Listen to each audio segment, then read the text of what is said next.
Jó estét. Jó estét. Maga itt lakik? Igen. Igen? Mi a neve? Kim. Kim, félreállna az útból, kérem? Több panasz is érkezett, hogy lármáznak és kiskorúak italoznak. Mindenki üljön le, mert ez most eltart egy ideig. Nincs magánál semmi szúrószerszám, amivel megbökhetném magam, ugye? Nincs. Helyes. Mert nálam van. Ő Magic Mike.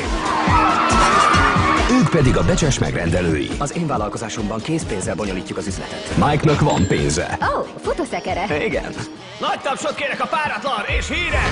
Magic Mike-nak. Mike-nak vannak rajongói.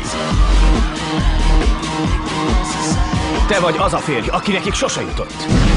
Te vagy az az álompas, akivel sosem akadtak össze. De Mike ennél is többre vágyik. Tök jó az asztal. Te csináltad? Ezt vinnék, mint a cukrot. Hát, most kezdem árulni őket. Ezen a nyáron A kis húgom, Mike...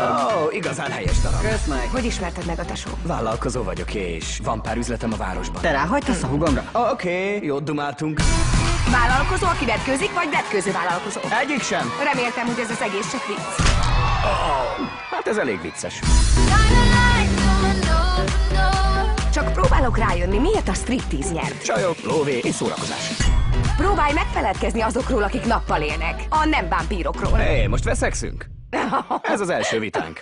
mikor az életed egy álom, Ha azt az egy dolgot tehetnéd, ami reggelente a legboldogabbá A tesz. bútorok, amiket árulok. A saját tervezésűek? Ezek szerint ügyes kezed van. hogy jutsz dűlőre a valósággal? Én nem asszisztálok az életformádhoz. Most Magic Mike az, akivel beszélsz?